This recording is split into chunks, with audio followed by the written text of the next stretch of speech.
Welcome to Wrestling with Heart, a podcast looking at pro wrestlers giving back to their community. Join me, Stanley Carr, as I interview wrestling's hottest names who use their platforms as entertainers to raise awareness and do community service. Hello and welcome to another edition of Wrestling with Heart. This is the show where we talk with professional wrestlers and professional wrestling personalities about their lives in and outside of the ring, as well as doing acts of charity work, community service, volunteering, and spreading positivity. We're always about the positive vibes on the show, and with me right now I've got a very special guest. He has worked for numerous independent wrestling promotions. He's worked in ECW, Smoky Mountain Wrestling, the USWA, United States Wrestling Association, as well as many other promotions. Pleased to welcome the one, the only, Chad Austin. Welcome, Chad, to Wrestling with Heart. Hey, man, it's a pleasure to be here. Always looking to give back to the community. All right, that's what we like to hear. So tell me about your childhood and upbringing. Where are you from? I am from Baltimore originally.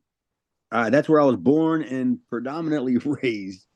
I did spend a little bit of time in grade school and in Knoxville, and then again in high school, and now I'm back in Knoxville again. That's where my mom lives.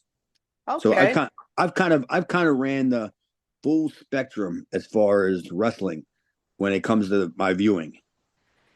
It's so fascinating to me because I'm from Nashville, not far away. You're in East Tennessee. I'm, in Middle Tennessee. And I lived in Maryland for a good part of my childhood. So I'm very familiar with Baltimore and that area. So cool. Wrestling up and down the country. It's a whole different experience, man. It is. Even from you being in Nashville, even kind of West Tennessee and East Tennessee it's similar in some ways, but in other ways it's completely different. Yeah, I mean different cultures even, Time forgot it. It's fascinating. They still believe. They really do still believe here. Tell me about your experience, watching wrestling growing up. Were you a fan? Man, I was always a fan. I mean, as far back as I can remember, even when I believe I was told that I was at the Baltimore Arena when Billy Graham beat Bruno, but I was 5, in 1977.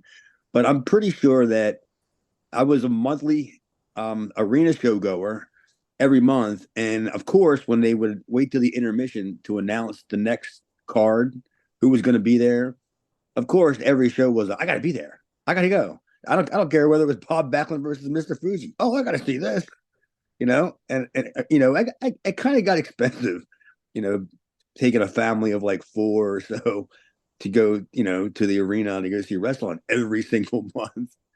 But my grandma, who kind of raised me, she did have an inn at a ticket outlet. So if I really wanted them, she could pull some strings. Yeah, I mean, when you're that invested in wrestling and you see wrestlers that you love and have watched for so many years, it's hard to not, it's hard to say no, wanting to go. Yeah, before I even had my first VCR, which was around 80, November, around Christmas time of 82, I used to take my tape recorder and just tape the audio of the wrestling shows, because I kind of did some child TV acting, growing up, local game shows and stuff like that.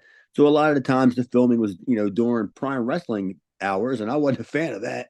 So there was no way I was going to miss any of my wrestling. Well, that's kind of cool. Child TV acting. How did you get involved with that?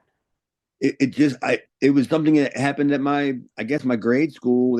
They came looking and doing auditions and everything, and I guess I've always been a jabroni when it came to being a ham.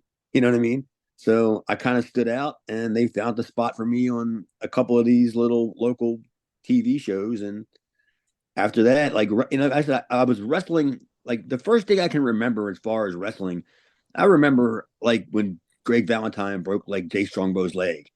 And my father was trying to tell me how much BS wrestling was until I put him in the figure 4 leg lock at 6 years old.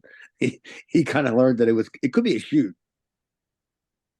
It's interesting because when you're that young and you're invested, you're watching, you believe. It's the suspense of disbelief of, these characters, these athletes, and seeing something like that, it makes you, have all these emotions. Yeah, and I never ever like taped over any of them tapes.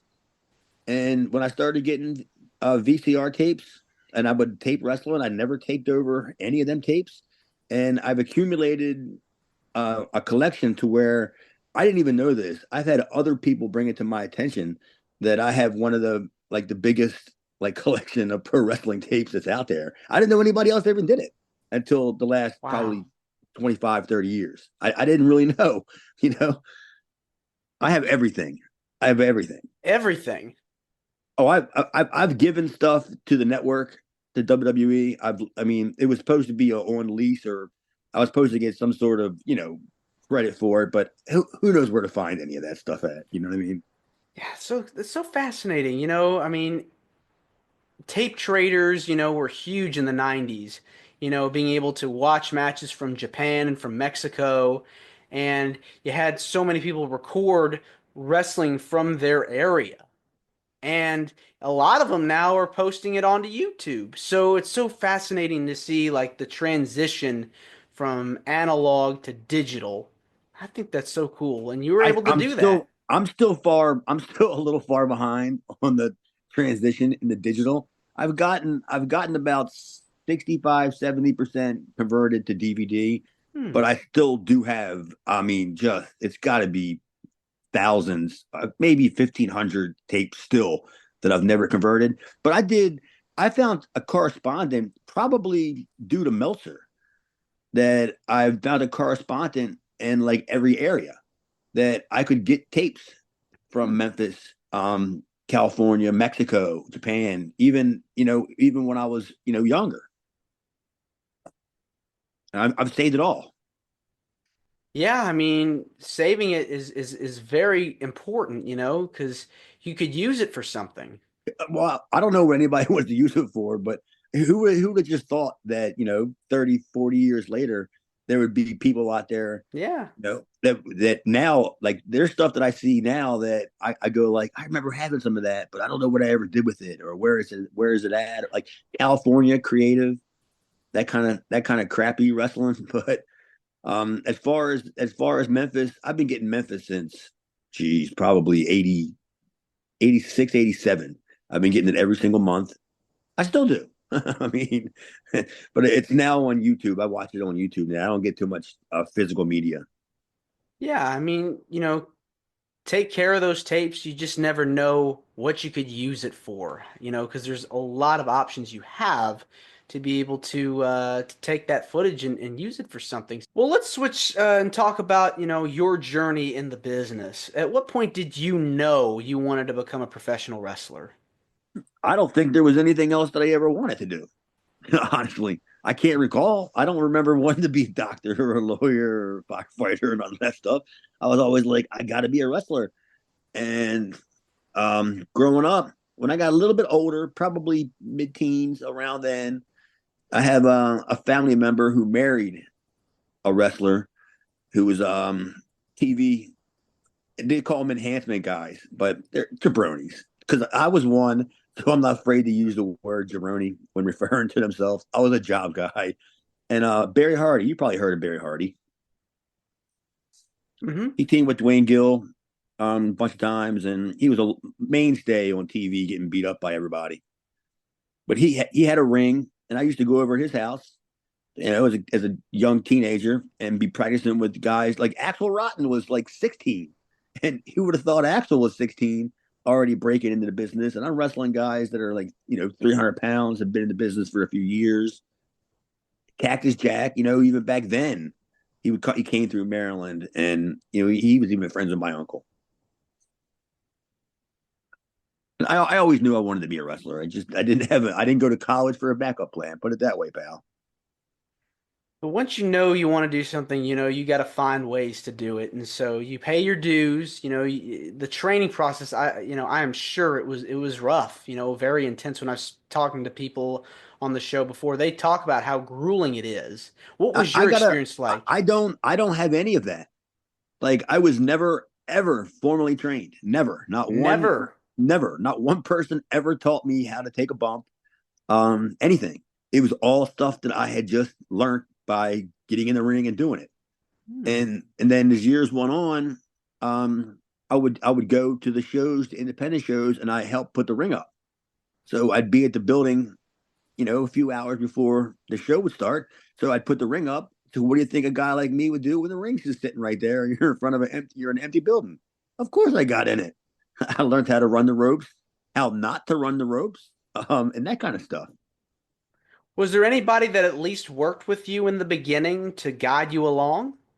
If I had to pick somebody in particular, it was probably Axel because he was only, I would say, about like he had been wrestling for a couple of years because but really he hadn't really done anything, but he had just gotten back, I think, from Dallas around 91, somewhere around that time period. ECW wasn't even really started yet, hadn't even started. So like independents were there just wasn't much like going on. It was hard. It was really, really hard to find work in like 90, 91, 92, like that era. But we found it, and then Maryland is still going strong today. What was anything that Axel said to you while you were just learning the business that you still apply to today? Um, well, I mean, you probably heard it before, especially if you talk to somebody like a Bo James or somebody out there. It's keep your mouth shut and keep your ears open. Hmm. Hmm. That's it. And unfortunately, I'm kind of a CM Punk in that aspect where I really don't keep my mouth shut a whole lot, and it has kind of gotten my way a few times, but sometimes it hasn't. Sometimes I spoke up and people saw it my way and said, okay, maybe this guy's got a point or something. But when it came to like ECW, there was no, I didn't say nothing. You know what I mean? There was no like, hey, but what if? There was nope. I just went out there and did whatever was written down for me. So you got in, learning how to put the ropes up and being a part of ring crew. You're learning the essentials, the basics. Let's talk about some of the places where you've wrestled. Any particular favorite towns that you got to work in? But I probably if you want to go back and look pinpoint it, I would say 1995 into 96 was probably my favorite era because at that point the independents were a dying thing. Vince had pretty much came in, bought everything. The independents were dying. And at that point, I always wanted to work for Memphis, work for Lawler. And I got a job where I was fortunate enough that my father was the boss, so I worked. I had privileged hours, but I saved up about 10 grand and saved up 10 grand. Had a car. Just one day, I just called Lawler at Randy Hales. I just called Randy Hales out of the blue and just said, "Look, this is who I am. This is what I do. I'm interested in coming to work for you. I know I ain't gonna get paid a lot of money, so I'm bringing money." And I ended up. He gave me Burt Prentice's number, and so I called Burt, and I had already worked for Burt when I came down to hang out with Ian Rotten before when he was living in Louisville. We did some shows for Burt, and Burt really liked me because he never seen like he never seen anybody like me. Basically, an independent Sabu, but that was in like Arkansas, Alabama. You know what I mean? In Arkansas and places like that where he thought it was just like, what is this guy doing? Flips and all this other stuff.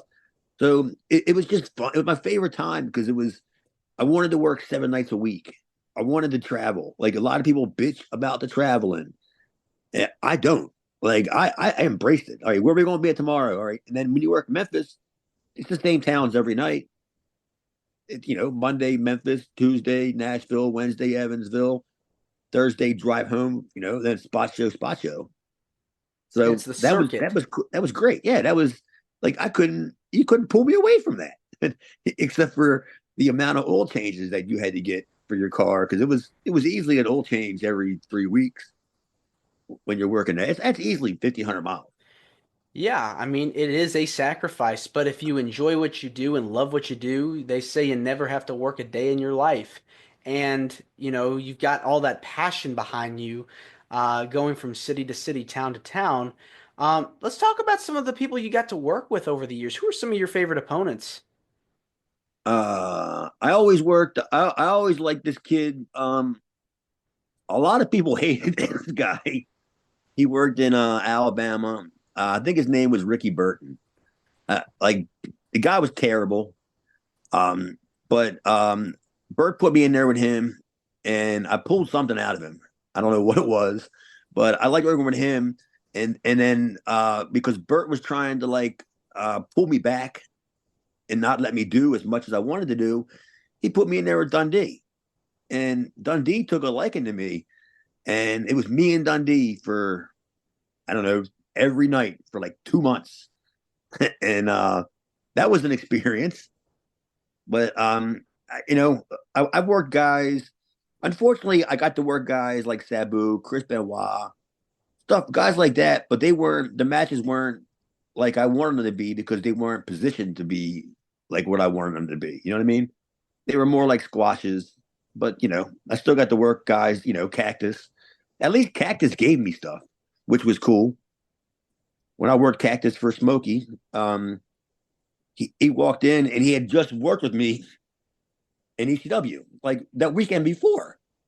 So when he walks in and he sees that he sees me, and he says like, "Chad, didn't I just see you?" I was like, "Yeah," and he just changed the TV, put me in there, and yeah, he gave me a bunch of spots, and I always thought that I had good chemistry with Mikey too. Um, but Mike, I don't know what I did to Mikey or what happened, but apparently he's not a big fan of mine in real life. But we did have good chemistry when we worked in ECW a few times. I was good at taking beatings. I'd pretty much put it that way. If you, I mean, I could take a pretty good beating, as you probably seen in ECW. But it's always about getting back up. That's the important thing. Yeah, I mean, I've never had an injury. Never had one injury. Nothing. I may have, you know, bumped my knee or that may have hurt for a day or something, but I've never sustained any time off the ring, out of the ring for no reason whatsoever, which is very uncommon especially when you do a style, kind of a hardcore style. Yeah, because you're in there working these guys, and not only are you putting your body on the line, but working for a company like ECW where there's a lot of weapons, and it can get pretty gruesome. Yeah, it's cool that like that when you work in Memphis and you're working 5-7 days a week, you learn. Nobody really has to tell you. You can't do that stuff every night. It kind of just comes instinctually because you realize yourself, I can't do that. I can't do this again. What I did last night, and then you start seeing the houses too. The houses will affect your performance. But I never gave a less subpar performance. I always won out, but there's some nights that I couldn't just do the same stuff that I did the night before. It just wasn't going to happen.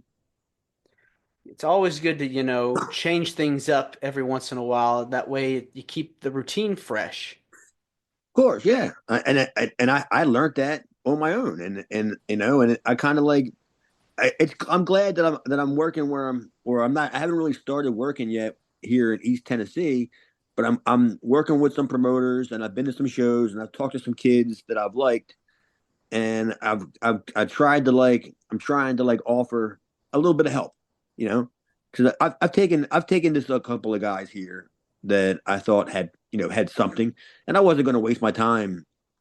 I'm not training somebody from the start. Put it that way. I'm not going in there and teaching somebody how to take back bumps. If I deem that if I see you have talent, I want to work with you. I want to work with you after you've already you've already passed the take and bump part of training. You know how a lot of guys, I don't know how a lot of guys learn how to punch today, but I was Axel showed me this when like 1990, he would stand in front of a wall, like a concrete wall, and he would punch the concrete wall until it didn't hurt. Because you hit it a couple times and you bruise your knuckles and you scrape your knuckles, you Yeah. learn how to throw a punch that you could just barely touch the wall and not hurt yourself. But it was kind of genius, but it was primitive, I guess you could say, when it came to punching. Now, when you're training with when you're helping these young guys, uh, anything that you tell them that, is important, do you have anything that you tell them that they're listening to you? Any pieces of advice that you give them that helps these kids? Well, nothing specifically. It's individual driven. You know, not everybody that I work with is a high flyer. You know, or because I'm not a mat guy. I'm not a Dean Malenko type mat guy. I'm more of a toned down spot guy. I like to I'll bring the match down to set up a spot, but I'm not grabbing a Randy Orton chin lock for 20 minutes. You know what I mean? But I kind of just tell kids just nowadays, you really got to go out there and feel the crowd. Like, just because if they're just sitting there just on their hands, give them a reason not to. You know what I mean? It could be something you say. It could be something, um, visual of your facial or something. Give them something. Don't. I never phoned it in. I never would. I would never encourage anybody to phone it in, especially if you're a guy that wrestles maybe twice a month. And they think that there's a. I've been to a couple shows around here where there's been 60 people, maybe. And I can see guys that are like discouraged, but I'm like, dude, when's the last time you've worked? Period. Much less, you're mad because this building only holds 60 people or something. Go out there. This is your ring time. It's They all gotta they about gotta learn that stuff. it's all about the effort. You have to put in 100% effort, maybe even more, to really prove yourself in the business. You have to really want it. It seems like you really have to show a lot of passion for it, to be good, to get good at anything. Well, that's what I mean. Where I'm at the stage now where I'm not taking anybody from scratch. You have to already have been trained, maybe a few matches somewhere before I even pretend like I'm going to help you out because I don't have the time, nor am I physically even capable of of of helping somebody from scratch with the bumps and all that kind of stuff. I wouldn't mind. I'm not against if I had a bunch of bookings and somebody was traveling with me that I could like you learn a ton of the stuff in the car. In the car is where you really learn the business, like the business of the business. You probably heard that before too. Hmm. Now, outside of wrestling, what other kinds of things do you do to help out in your community as far as like, volunteering or charity work or any kind of way to make a difference? Are you involved with any particular organizations or are you doing anything on your own? It's funny that you even just brought any of this up because this is all like a perfect timing thing.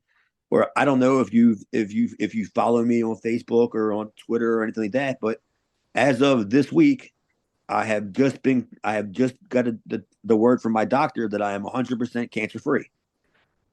I, Hmm, I just went through. congratulations. I just went through. I had a kidney removed. I never had to go through any chemo or radiation or nothing like that.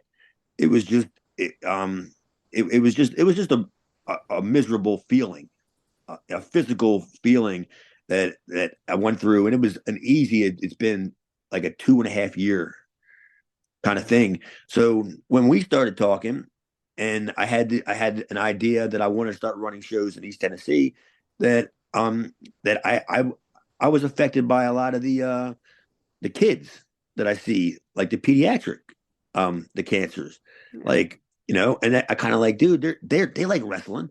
I see a kid that's got cancer on TV and he's got a John Cena shirt on, or and he's got the belt on, and I'm like, that's kind of people that I would like to like help because I can relate to it. You know what I mean? Hmm. But so as of right now, I'm working on running a benefit show up here in East Tennessee.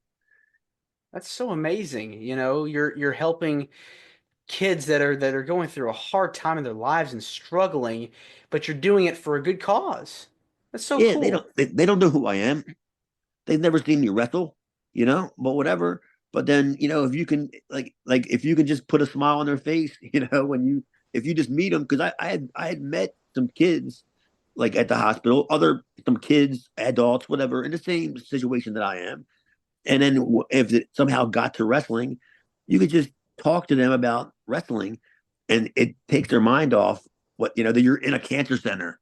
You know what I mean? You're fighting Yes. for your life, and then you were like, so I don't really care about John Cena, but if you like him, I'll give you a yeet. Yeah. I mean, it's about escapism. Wrestling provides an escape from so many of our problems, our everyday problems, and uh wanting to start something like this is very fascinating. It's very cool that you're able to do that It's and want to do that. it's not as easy as I thought. Like it is a pretty good undertaking, especially if you're trying to handle it all yourself. I'm trying to put this together with as little or virtually no financial assistance from out of my pocket. I'm trying to go with organizations. I'm not trying to, reinvent the wheel or run WrestleMania of the independence of East Tennessee. But I have a little neighborhood that I live in, a little area that hasn't had live pro wrestling, you know, in many, many years. Or at least when they get it, they don't get it on a regular basis. They might get it maybe twice a year, maybe, you know. And I'm trying to I'm working with buildings and different organizations, and I'm trying to put it all together that we can all do it together, you know. Yeah. And it's kind of like sometimes when I got to get up and make calls, it seems like a lot when you look at it on paper, but when you start making the calls and you start, you know, putting it in action, you're like, okay, I got this guy on board. I got this company that wants to step in, and these people are willing to $300. Oh, okay, sure. I can get Jimmy Hart for $300 or something. You know what I mean? Yeah. Like it kind of like it's a lot of work, but at the end of the day, it's kind of like it's great to put that pen down and go, wow, I think I did something today. Yeah, I mean, you're helping, people that have gone through, so much in their lives to escape their problems just for a few hours, Yeah, and I think it's that's gonna really great. it's gonna take more than me. It's gonna take a lot longer than even when I'm gone. But we're making steps. There is progress. I'm living proof right now that there is life after cancer. You Hmm. know, I mean, there was a time. I mean, I wasn't going to say that I was in that bad a shape, but I was in pretty bad shape. I've lost a lot of weight, which I don't tell any of the girls about it. I just tell them that I look good. I'm slim or whatever. But it's a physical thing you got to go through. It's rough, but I did it, and it can be done. And I have a friend in Baltimore that's going through the same exact thing right at this moment. And we just talked, and I told him I said, listen, man, I'm just one step ahead of you. You're right behind me, dude. Like I just walked out of that cancer center and they said you were cancer free, and you were right there, right at the step where I was. And I'm telling you, you got this. And he was like, all right, brother, and I'm thinking like, wow, I think I put a smile on that guy's face. And you're making a difference, to other people that are going through a lot in their lives. So if if you can do it, they can do it. So you're trying to set a good example for people that are going through just a rough time in their life. If I can beat cancer, you can beat cancer because you're a star. I'd put you over. A little kid. That I see or something like that, or anything. But yeah, it actually does. I'm not even a feel good person per se. You know what I mean? Like I'm not a person that actually really thought that making a difference or even trying to make a difference would make me feel good. But at the end of the day, yeah, it kind of has. And that's what it's about, paying it forward and, overcoming obstacles. So, Unfortunately, the wrestling business isn't exactly the most honest like business if you're trying to partner with somebody and you're trying to raise money for something because a lot of the times the money that they raise for that organization or whatever seems to fall a little bit short when it comes to the ticket sales and how much money was actually accounted. No, I'm not going to pocket anything. Nothing. I don't. There's nothing that I want out of this other than to raise money for a very very good cause and pediatric cancer, man, it's a real thing and it's not cheap. You know, it's not like you can get cancer, and then it's like, oh, everything's taken care of. No, it's and a lot of kids today they don't have insurance. A lot of it's tough today in the world, and it's not insurance isn't given out. It's not free. This ain't Canada, you know, and so it's really expensive, and I'm finding that out myself. Unfortunately, I do have good medical assistance, but it's expensive. well, just keep going, keep fighting. I love this idea that you're about to do, and I wish you all the best with it. I'm looking forward to hearing more about it. Chad, I just want to say thank you so much for coming on the show. It means a lot to me and to my listeners and viewers that are watching this on YouTube. Where can people find more about you on social media or how they want to get in touch with you about this new venture? I'm pretty much Chad Austin across all the platforms. I'm not as I'm not as active on. I'm getting better at Twitter because I'm learning that I can reach a lot more people than just Facebook or whatever. I also do another podcast with a couple of friends of mine where we watch ECW TV shows in order and we just review them. And the name of that show is Reliving the Extreme. You can find that on all the platforms, and that kind of it kind of takes my mind off of you know certain things. But yeah, I'm pretty much just Chad Austin, and anybody can look me up. Feel free to book me. If you want to be a part of any of the causes that I'm organizing, and just reach out to me, and I'd be glad to do business with you. All right.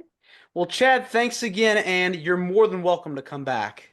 Sure, man. Thanks for having me. I've checked out a little bit of your previous shows, and you got a pretty respectable show, and I'm glad to be a part of it because it seems like you reach a good amount of people, and you're giving people a platform where they can give back to the community. I appreciate that. Thank you so much. No problem, pal. All righty. Well, thanks so much again, and take care. You too, buddy. All right. Bye bye. This is Wrestling with Heart. I hope you found this podcast to be informative and entertaining. If you did, please hit the subscribe button and look out for the next edition.